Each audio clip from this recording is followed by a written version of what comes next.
Welcome to the Screen Podcast. Thanks for joining us. This podcast brings you insight and analysis of the global film industry, brought to you by the teams at Screen International and ScreenDaily.com. I'm your host, Wendy Mitchell. I'm a contributing editor at Screen, and I'm delighted to be joined by my top trio here. We have Editor-in-Chief Matt Mueller, Deputy Editor Louise Tutt, and Awards and Box Office Editor Charles Gant. Hi, gang. Hi, Wendy. Hey, Happy New Year.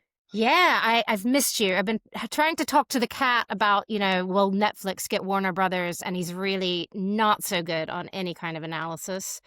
Is anyone? It's good. Yeah, exactly. But I hope everybody had a great break. I hope our listeners had a great break and watched a lot of great films. It's a perfect film watching time, isn't it? Today, we're going to be talking about the awards races, which, of course, are front and center. We've had, since our last podcast recording, a lot has happened. We've had the guilds. We've had the Oscar shortlists, the Bafta longlists. We've now had the Golden Globes, so we have a lot to talk about, and we'll also offer a little preview of the European Film Awards.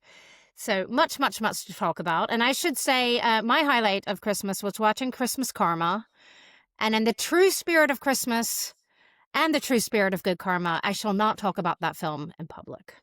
So let's talk about some films that are in contention.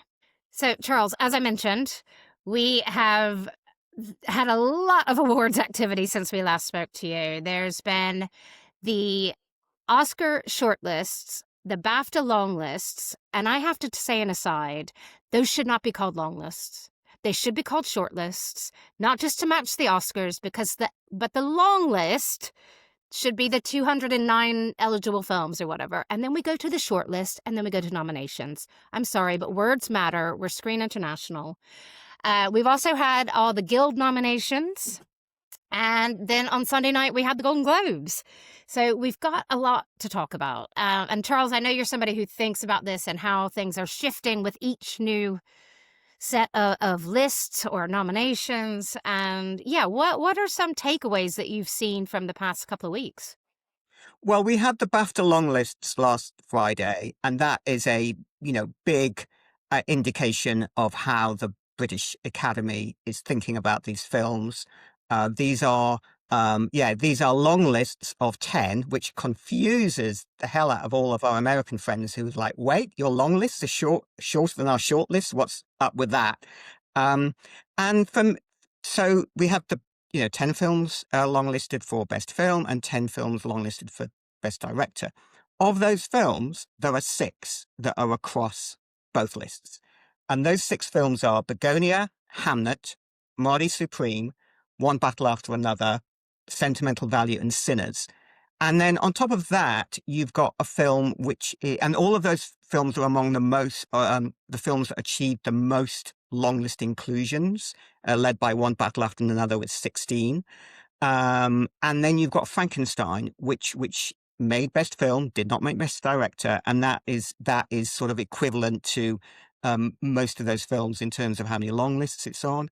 So it feels like if you had to just take in the round what BAFTA voters are telling us, those are the films that they are the most keen on, I would say. That's my interpretation.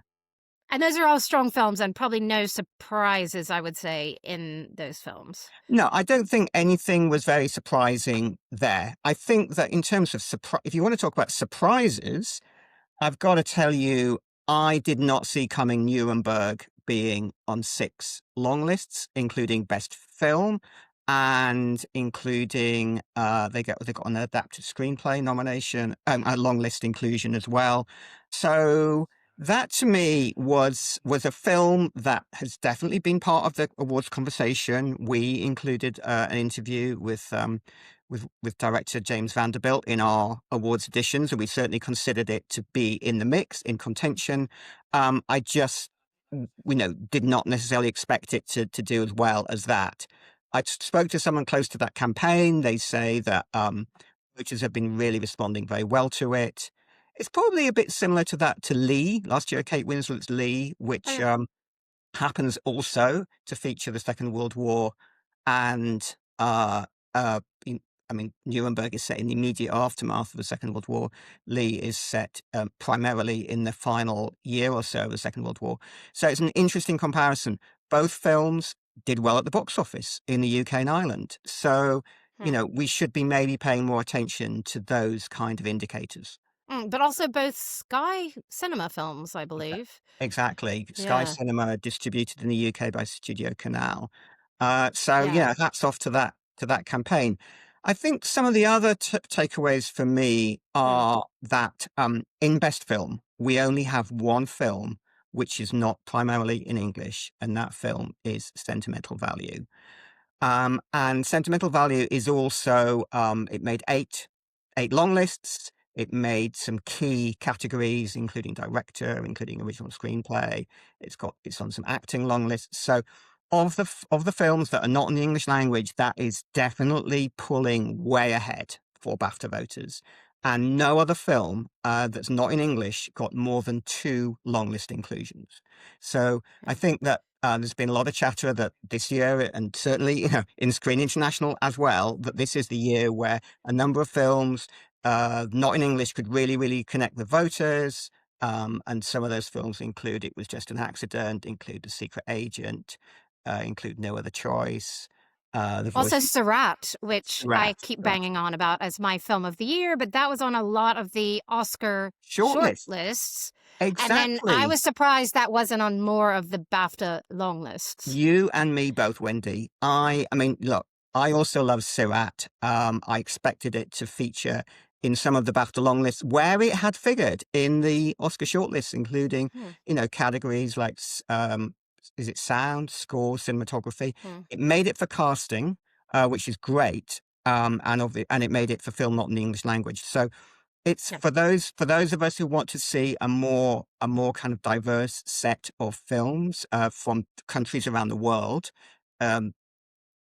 These long lists didn't give us a fantastic amount of encouragement, apart from for Sentimental Value. I'm wondering, I mean, it seems maybe maybe we'll talk about this later, but I wonder if it's the BAFTA voters not watching all of the others, because we have obviously the obvious front runners, but we, like, when we go to best British film, we've got something like The Roses in there, which I don't think many people actually think is the best British film of the year, but it would have been a film that people might have been hearing more about or have heard of or saw in the cinema. Maybe BAFTA voters aren't sort of digging deep enough for those big categories. Well, the Am I wrong? outstanding British long list is a whole other topic, Wendy. 15 films are on that long list, and the top 5 automatically nominated, and will be among the nominees. A jury will now take over and pick another 5 from that long list. It is a number of quite mainstream box office hits made it through, including 28 Years Later, big box office hit. Bridget Jones' Mad About the Boy, enormous UK box office hit. I Swear, which we would have expected to see anyway. The Roses, as you have mentioned, The Choral, really connected with the audiences. It is a mainstream list. And for me, what really popped out was, if you look at outstanding British debut and the outstanding British film lists side by side, there is only one film that is on both of those lists. That film is Pillion. And that was also the case last year. That film was Kneecap. And last year was the year in which all voters automatically vote for outstanding British film. It used to be something you had to opt into. And I do wonder, and I have to say more than that, I do worry that this has now become a more mainstream category because of that change in the voting rules. And if you go back a couple of years, before that rule came in, you've got movies like How to Have Sex, Scrapper, and Rye Lane, that which was 2 years ago. They were in both of those categories. So that is definitely one for us to keep an eye on. Has this voting change led to a more mainstream category for outstanding British film? Of course, a jury is now going to get involved, and I think we might see some of those more mainstream box office hits fall away, unless they're already in the top 5 and automatically nominated. Yeah. But the jury can only go with what's in that long list. I'm trying to be very careful with my long list v short list. So something like My Father's Shadow, which I would have expected to do better at BAFTA. It is a debut feature. It is nominated or not nominated. It is listed in the long list for the debut category. But I would have thought that would have been in Best Film or Best British Film. I disagree. I Okay. think that this list is no surprise. It's no surprise, partly because there's no opt-in chapter, as Charles says, and also I still think it's a good list. I think it's a good celebratory list of British filmmaking. I mean, my point would be perhaps tightening up what is eligible for British, because The Roses qualifies due to obviously, it's directed by an American, Joe Roach, and it's written by Tony McNamara, and it qualifies because Tony McNamara, who is Australian, has lived in the UK for the requisite number of years. However, it doesn't feel a very British film. It is produced by Benedict Cumberbatch's Sonny March and stars has that great star cast in Olivia Colman and Benedict Cumberbatch. But I mean, I think and I don't want to do down the roses. I think it's great that a film that does well at the box office is also here. I just think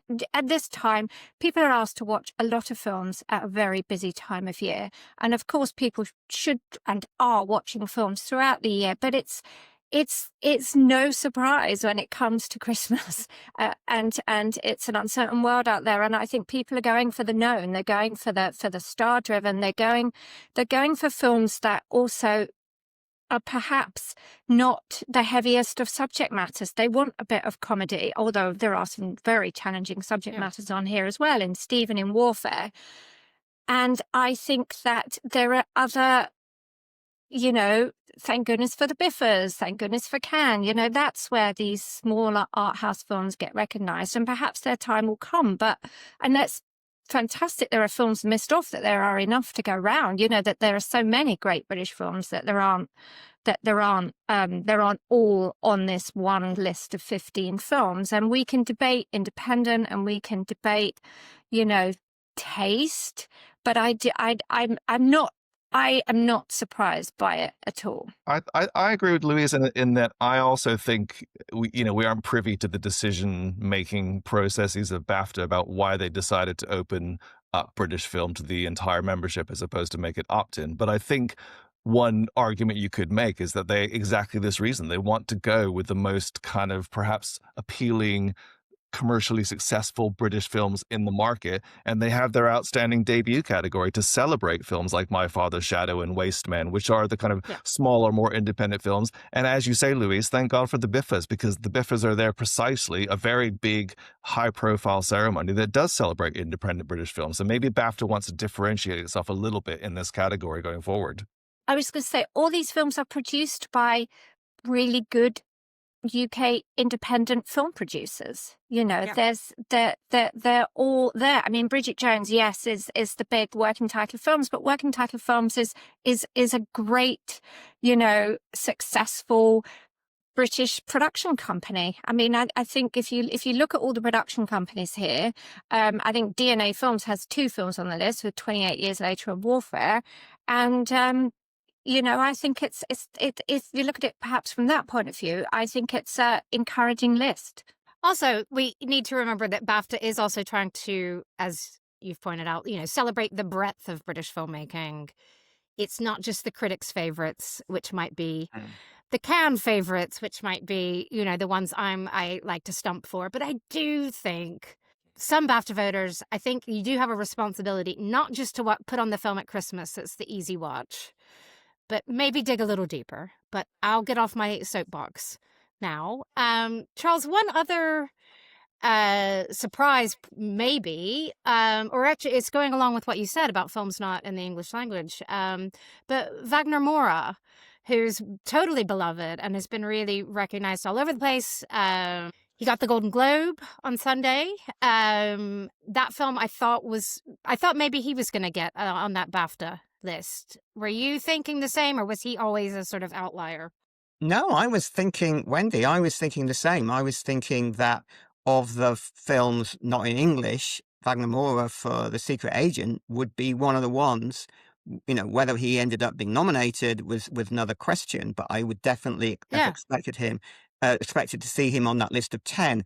I think that we got a bit of an early steer, and I know these are a very different set of voters, but the what used to be called the SAG Awards and is now called the Actors Awards, they had their nominations announced last week, and there were 20 people nominated across the 4 acting categories, and they were all in films in the English language. So not even Renate Reinsve, am I saying that name correctly? Was nominated for Sentimental Value in leading actress. So it was a bit of a kind of, I guess, a harbinger of like what kind of direction. Certainly, in the United, these are primarily American actors. It's a different set of voters. So it does seem to be that that so far, when you actually ask people who are practitioners, they are pulling in a more English language direction.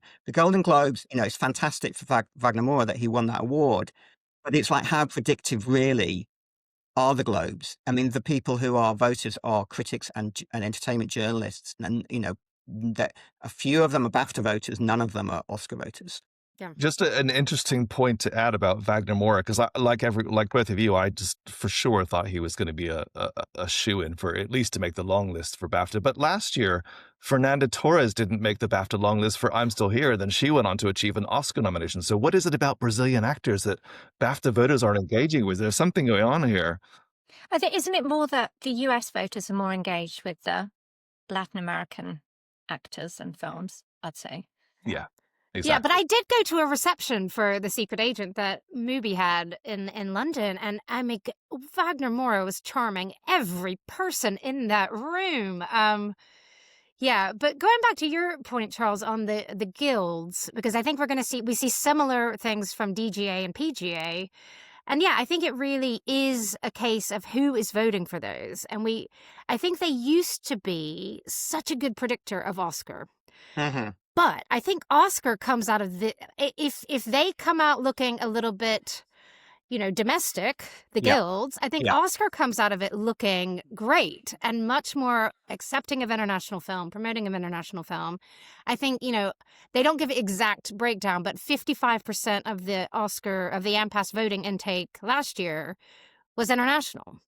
And clearly you're not getting that at the guilds. And I think, if we're looking at a silver lining to looking at some of these, I don't think the guilds are going to be quite as predictable as the signposter as a straight path to Oscar. But I do think Oscar looks good and international, which we love at Screen International, don't we? Well, if Oscar comes out with a more a more global set of nominations, I think that will be great for them. One thing I should say about these actor long lists and BAFTA is really encouraging to see British actors doing very well. Where I think sometimes people feel there's a bit of a kind of cringe factor with BAFTA, where everyone is so aligned with Oscar. It's like, what really, like I've had it put to me, what is the point of these awards if they're just going to predict the Oscars? And I think it's really good to see the actors from Pillion longlisted. It's great to see the actors from Dragonfly longlisted. It's great to see both male actors from I Swear longlisted. So BAFTA voters showing, that they watched the films. These, of course, are the actor chapter voters. Sort of. Yeah. They've watched these films, and these are the performances that they have really liked. There has been a slight jury intervention here. I don't know whether that had any impact at all, but the jury intervention is not very significant for these categories at long listing stage. So, I take a lot of heart from those. Hooray for the actors is what I'm saying in terms of the BAFTA long list. Yes, Charles, I agree. Like, it's great to see some of those smaller films making it into the acting categories, whereas there maybe you have the bigger films in Best British Film. They can share the love with a much smaller film like Dragonfly, which is a wonderful film.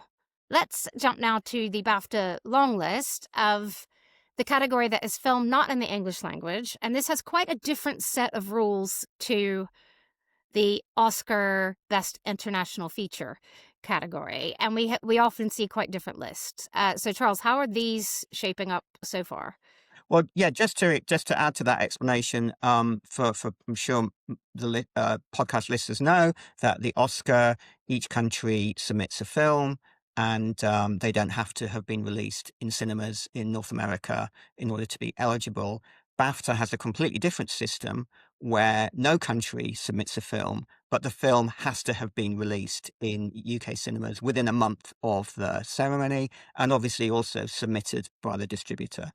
And what we have on this list are 7 films that were submitted by their country to the International Feature Oscar.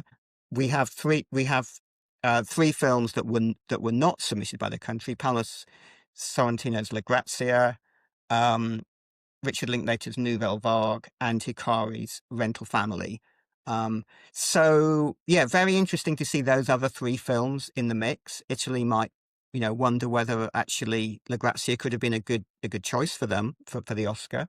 And yeah, it'll be interesting to see what happens with the nominations because there are kind of the so-called Neon 5, the films that Neon have got for distribution in North America. They were submitted for international feature by their country. It was just an accident, no other choice, The Secret Agent, Sentimental Value, and Sirat, all longlisted. And all considered to be, very strong contenders at the Oscar, as is The Voice of Hind Rajab. And now we've got these other films as well for the BAFTA, and it's really hard to predict how that is going to pan out. I mean, I personally, really love Nouvelle Vague, so I wouldn't, And I think cinephiles really identify with Nouvelle Vague, and I think, BAFTA voters are cinephiles. So that could be included in the nominations. Who I knows? think beyond cinephiles as well, I think Nouvelle Vague has a broad appeal. I think it's people are, watching it thinking this is going to be, perhaps something very arty, and then finding it very accessible and very charming and enjoyable. And it's, as we know, it wasn't chosen by France, which chose it was just an accident instead. So it isn't in the running for the It's a really Oscars. fun. It's a really Yeah. fun watch, Nouvelle Vague, isn't it? Yeah. And that it goes against sort of like the real kind of like downbeat and slightly depressing nature of some of the other films. So I wonder actually if Nouvelle Vague might Yeah. actually make it, be the kind of surprise Me too. nominee. Yeah. But I That still could think be one to I watch think over Christmas. It's there you go. uplifting. It's fun. I still think there's some very strong contenders in there that are good. I think those nomination shortlist probably is a little bit predictable. I think we can feel like what those 5 films are going to be. There's 5 strong contenders with 1 outsider, 1 sort of 6th place going. Let's see if it's Nouvelle Vague. I mean, it's like I said, it's a really fun watch. It might just be the sort of counter programming surprise. Yeah, I agree. Yeah, but there's the Neon 5, which I love, Charles. It sounds like sort of a sleeper cell of something. Not very sleeper. No, it's not sleeper at all. But I think it's those are tough to beat because they've all got a lot of momentum, I would say. Charles, what would you say was another talking point after those BAFTA long lists? Because there were some films I thought might be in there, like Testament of Anne Lee, for instance. I thought that might have gotten something, at least in crafts, or maybe Amanda Seyfried. Interesting film. But yeah, what else did you notice? Yeah, I mean, it's interesting you mentioned Mona Fastvold's Testament of Anne Lee, because I think that overall, a bit of a disappointing showing for some of the more interesting American independent films from these long lists. Sorry Baby, Eva Victor.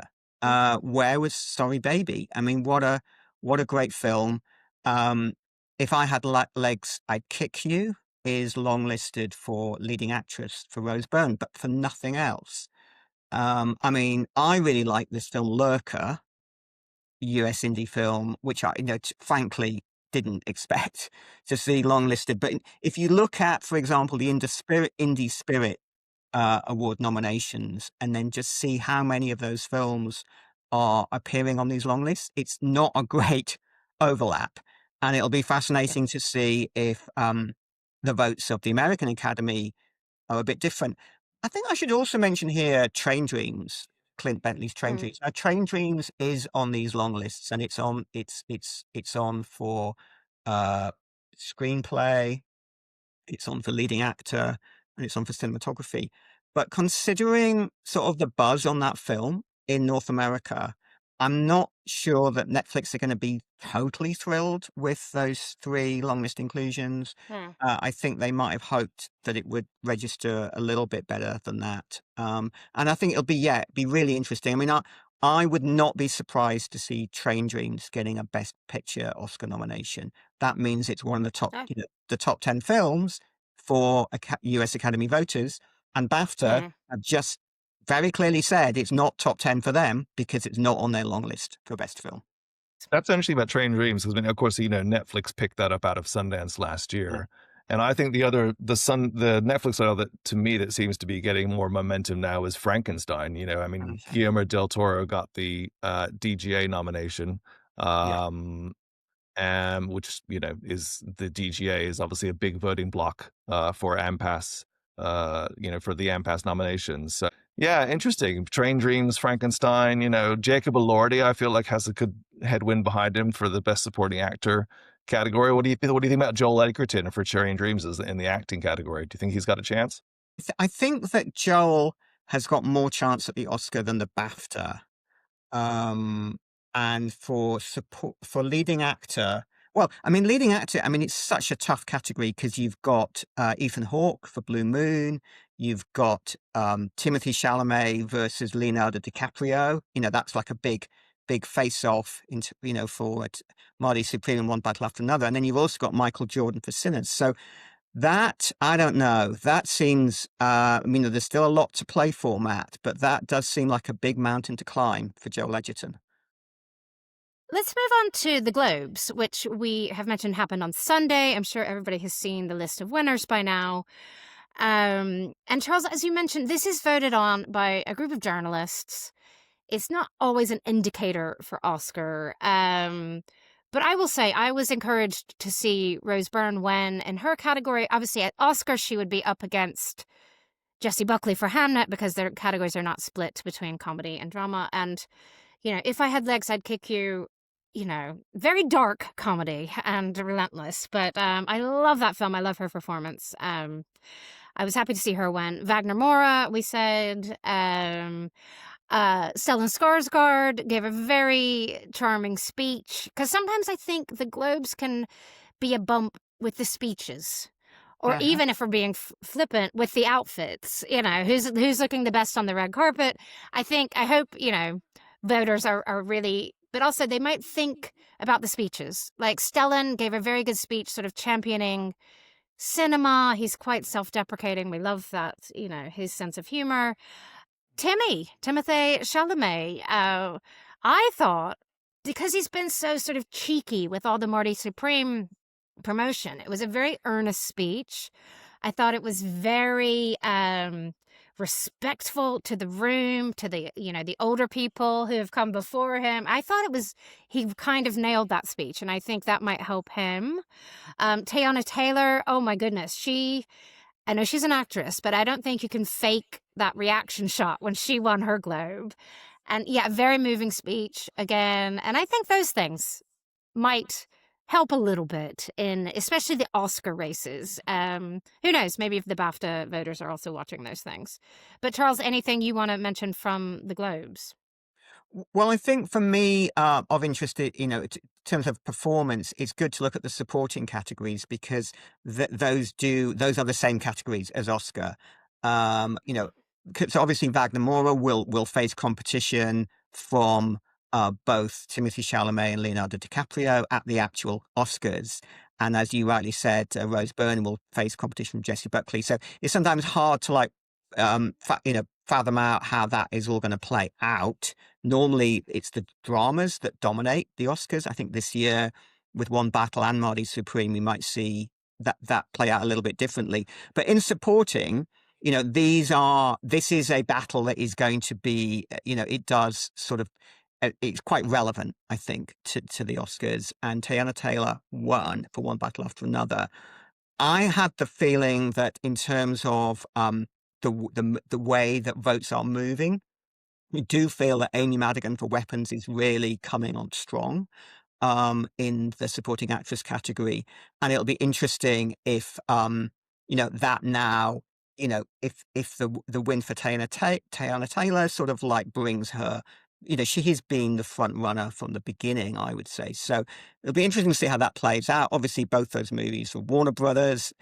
they don't care. I think that they probably think we're winning it anyway. And then supporting actor, you've got Stellan Skarsgård for Sentimental Value, who has been, considered the front runner. But then Jacob Elordi won Critics' Choice for Frankenstein, really gave his campaign a boost.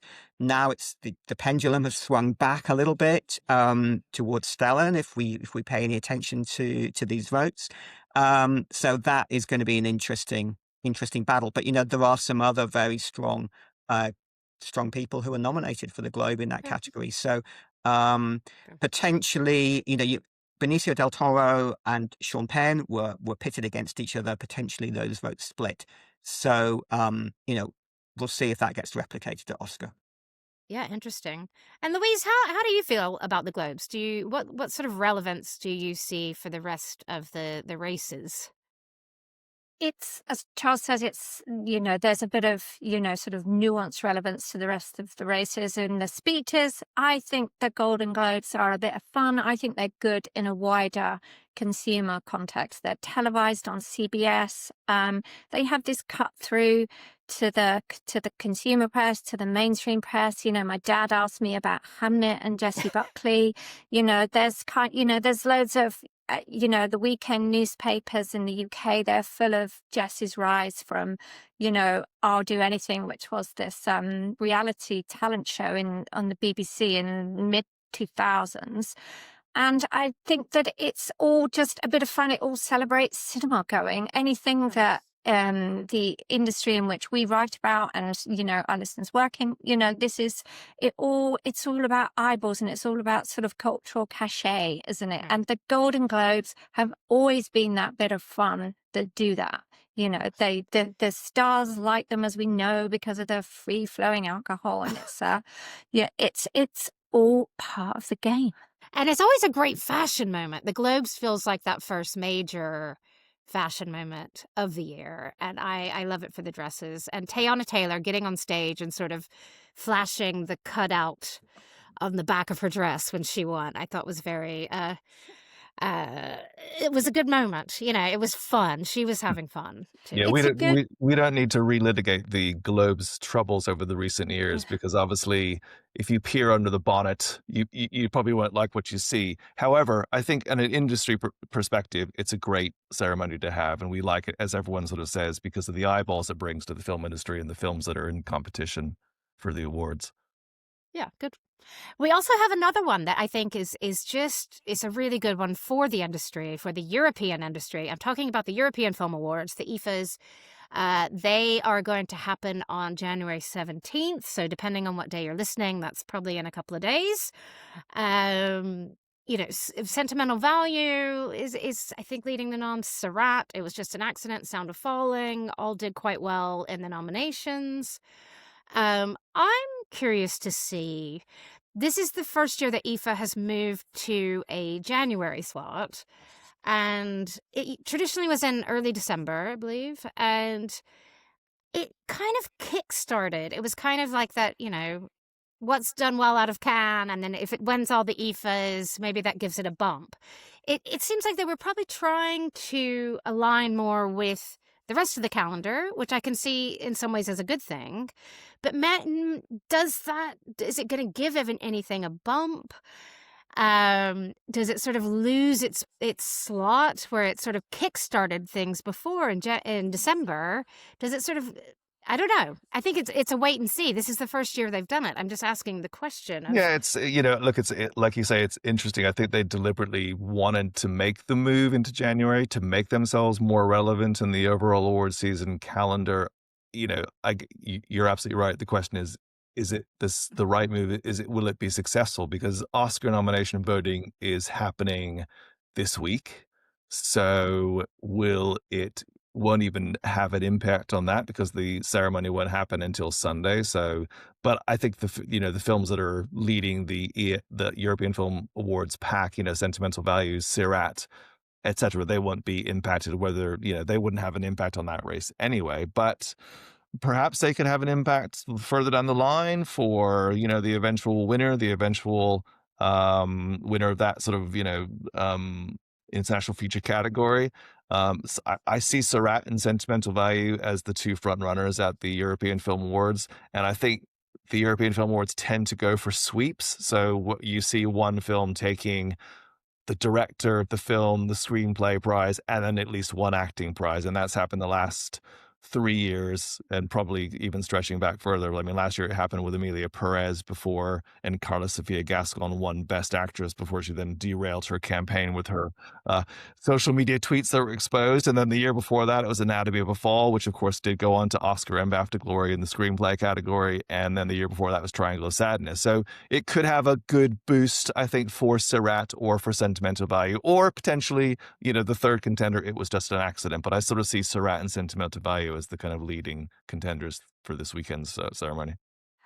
I don't even think the IFA should be worried about being, any kind of pointer towards the Oscars or anything else. I think they should be celebrated for what they are, personally. I mean, I think it can make sense to, in terms of the calendar and moving them, but, there's just many more films to celebrate. There's, I think that the time frame is slightly different of eligibility, although I think they're trying to bring that into line, which is part of the move. But I think that, I mean, it's like, Well, let's celebrate as many films as possible, because you're not going to make much dent in the Oscars or the BAFTAs. No, and also, to be honest, part of the move into January was so that they could include Venice films, because the problem they previously had is the sort of tight window between September and December meant that they sometimes couldn't include that year's Venice films until the following year's IFA ceremony, by which time they felt very old and dated. I mean, that was a sort of situation that happened with Quo Vadis Aida, where it wasn't premiered at Venice, but it wasn't in that year's IFA ceremony. It was in the following years, by which time it just felt to the rest of us. They did make some odd exceptions, didn't they, with the Polanski film? I remember that managed to become eligible the same year. But yeah, I think it feels like it makes more sense for it to be in January, and exactly as you say, Matt, to be able to include that calendar year of films eventually. But I don't see that it should be a celebration of European films, maybe with some UK ones too next year. Yeah. IFA. I guess I'm thinking more on this sort of feeling sorry for those on the campaign trail, which I should not feel sorry at all. But like Joachim Trier has spent months and months in the US or in the UK with Sentimental Value, and then he's obviously probably been at the Globes, and then he's gonna pop back over here, and then he's gonna pop back over there. And I just, is it better for Europe to have a sort of different moment? So good luck to everybody at the IFAs. We should have got Joachim Trier to keep a diary for us for the award season diary. We talk about that every year, getting somebody to do an award season diary. Just to add to his back and forth. Yeah, just to add to the amount of work on his schedule. all those flights, I don't think he wants to do it. He could make voice notes. Yeah, for you us. do have time. Maybe I'll put that to the team at Mirror Film and II. I do think these people are quite well looked after. He'll be okay. Yeah, I know. And it's sort of like, get the world's smallest violin out for the guy whose film is so successful that every award ceremony wants him. Exactly. But hang in there, Joachim. It's only another 2 months before the Oscars. Stay on the trail. Yes. So, like I said, it is about 2 months to the Oscars. We have BAFTA round 2 voting closes on January 20th. Noms will be out January 27th. Oscar noms are out on the 22nd of Jan. This is the first time since 2001 that BAFTA noms come after Oscar noms. So that's interesting. BAFTA voting for eventual winners closes on February 17th. Oscar voting closes March 5th. So, Charles, does that timeline, is it notable that we're going to get one set of noms for the first time in 25 years before the other? It kind of it's certainly a topic that has been of discussion between me and campaigners. But the key thing is that the BAFTA long lists land before the Oscar before people vote in the relevant round for the Oscars. And actually, even though in the past BAFTA nominations have come before the Oscar nominations, they have come after Oscar nominations voting. So they didn't actually impact. They couldn't have had any impact in terms of the thinking of voters or encouraging a last minute viewing by a voter. So it remains the same, that it's the BAFTA long lists that really have the impact. Films that are doing well in long lists that, Oscar voters haven't seen, they do have that opportunity now to, just do a last minute jump onto the Oscar screening room and watch a film. Okay, great. Well, we'll keep tabs on all of this over the next almost 2 months, I think. And of course, we'll be talking about this in coming episodes as well. And one more final plea. Please, BAFTA, change the name from long list to short list so we can all just match up and make sense. Thanks, everybody, for joining me today. That was a lot of fun, and we've got a lot of intrigue ahead to see what makes the cut. Thank you, everybody, for listening to the Screen Podcast. Please do rate us, like us, subscribe at wherever you're listening to your podcast. We really appreciate it, and we'll see you again soon.